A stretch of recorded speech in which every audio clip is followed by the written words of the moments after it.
Assalamualaikum warahmatullahi wabarakatuh. Para pangjejer sareng pamilon anu kusim kuring dipika hormat. Puji sinareng syukur hayu urang sami-sami haturkeun ka Gusti Allah Subhanahu wa taala anu parantos maparinan ka urang sadaya nikmat kasehatan sareng kasempatan sehingga urang tiasa patepang lawung patepang rarai dina ieu kasempatan kalawan dina kawilujengan. Sholawat sareng salam mugia tetap didelerkeun ka junjungan urang sadayana Nabi Muhammad Shallallahu Alaihi Wasallam.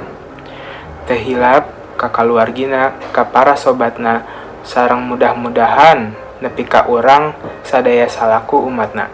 Dugi ka akhir zaman, amin ya robbal alamin. Tepangkeun wasta abdi Erza Raditya di 11 MIPA 4 di dieu sim kuring ngagem pancen janten panumbu catur. Ieu acara kanggo ngadiskusikeun ngeunaan bahaya pergaulan bebas. Kukituna hayu urang buka ieu sawala ku aosan basmalah. Bismillahirrohmanirrohim.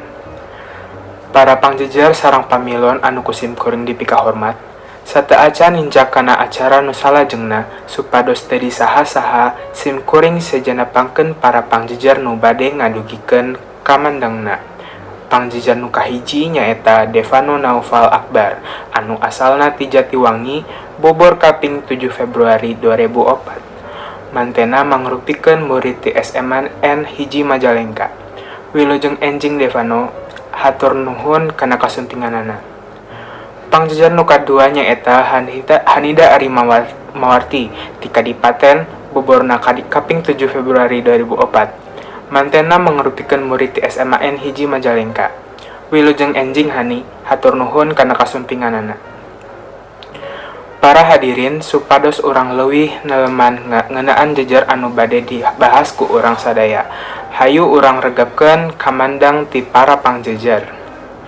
Sumangga ka Devano Naufal Akbar kanggo ngadugikeun kamandangna. Hatur nuhun ka Devano anu atos ngadugikeun kumandangna.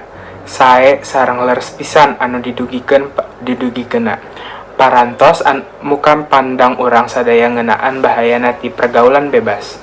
Nurutkeun mantena, arurang salaku muda-mudi kudu waspada ka pergaulan zaman ayeuna nu keras. Urang sadayana kudu pilah-pilih rerencangan nu maneh ngarugikeun, nu maneh nguntungkeun.